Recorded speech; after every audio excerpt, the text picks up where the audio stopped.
All right, we're going to turn now to the Lori Vallow murder trial. The doomsday cult mother accused of murdering her two youngest children, believing they were possessed. The lead police detective took the stand again today, outlining the day Lori's fourth husband, Charles Vallow, was shot and killed by her brother, Alex, in 2019. The detective shared text messages, emails, even phone calls like this one by Lori's current husband, Chad Daybell, to a mortuary the night Charles was killed. We just had a death in the family, and we really don't want anything but a cremation and then to send the cremains to a family in Louisiana. Is there any way to know a ballpark price on that? What is your name, please? It is Chad Daybell. How are you related to the person who passed? I'm his nephew. Yeah, he was not his nephew. The detective also read text messages between Charles and Lori, where he confronted her about her affair with Chad and threatened to tell Chad's wife, Tammy. Even more damning, the detective read a text message between Lori and her brother Alex, where they discussed getting rid of Ned, the evil spirit Lori claimed was inside Charles. And a week after Charles was killed on July 18th, the detective testified Lori texted this to Chad. "I just got a letter from the insurance company that I am not the beneficiary. It's a spear through my heart." Zulema Pastinas, Lori's former friend and sister-in-law, also took the stand today, saying her late husband and Lori's brother, Alex, said he thought he was being their fall guy after they learned that Tammy Daybell's body was being exhumed. Alex died the next day. Joining me now from Boise, Idaho, is Gigi McKelvey, Law and Crime Network correspondent. And here in the studio is Matt Murphy, former homicide prosecutor.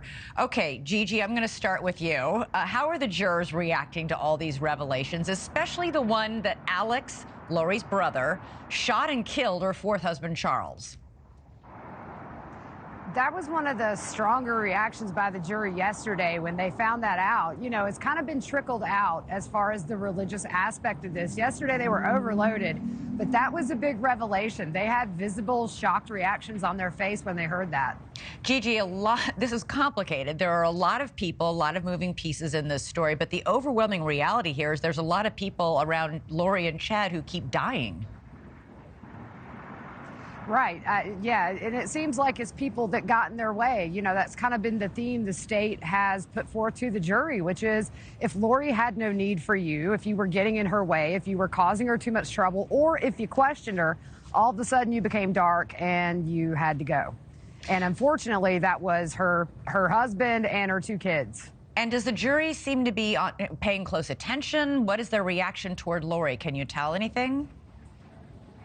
They are so engaged. They're constantly writing notes, which in a case like this, you have to because it's so convoluted. They do look over at her at key times. When some of the audio was played yesterday of these phone calls with Melanie Gibb, they would kind of listen and look at Melanie Gibb and look at Lori. Some look at her with disgust. Some just kind of look stoic. They're definitely taking in a lot right now. All right, Matt, Lori's on trial right now for murdering her two children and conspiring to murder Chad's wife. But she's also been charged with murdering her fourth husband, Charles, who we just discussed in that lengthy setup. Important to remember. The jury doesn't know this in Idaho, right? That she's charged for murder in Arizona? Right, and I don't think they need to for this case. But the admission of that testimony is actually devastating, I think, because we have to interweave and understand their religious beliefs.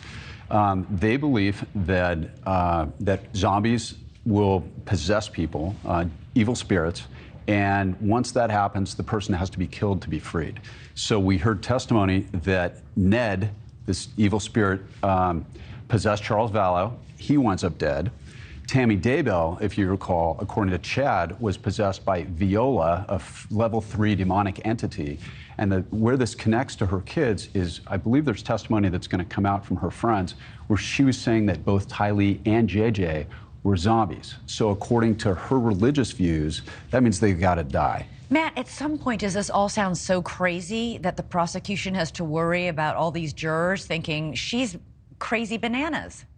Well, that's when we get into the conversation with Melanie Gibbs. And that recording, I think, is also devastating for the defense. She didn't sound crazy in that recording. That's right. She doesn't sound crazy in that. In fact, she sounds manipulative. She turns it back on Melanie, who essentially calls, it's what's known as a covert phone call. She calls with police and says, "Why did you tell police that JJ was with me?" And it is a fascinating exchange. And another thing that's very problematic, I think, for the defense is that they're trying to separate Lori from Chad and Alex.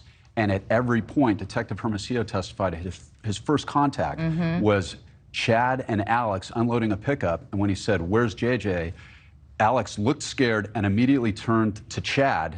And then each one of them said, "Lori's not around, we don't have her number." Turns out she was inside. Alex says JJ is with Kay. The detective says, "Well, Kay is the one that sent us out here."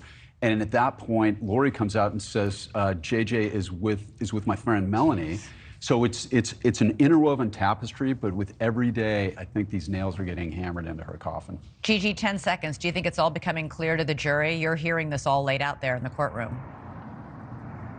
Definitely. You see them start to piece it together. I think everything this week has been devastating, and we've got a few weeks to go, so it's just going to pile up from here. All right. Gigi McKelvey outside the courthouse in Idaho. Matt Murphy here in the studio with me. Thanks so much. Thank you. Look forward to talking to you more about this incredible case. Thank you for watching. Go to newsnationnow.com to find NewsNation on your television provider. And don't forget to click the red subscribe button below to get more of NewsNation's fact-driven, unbiased coverage.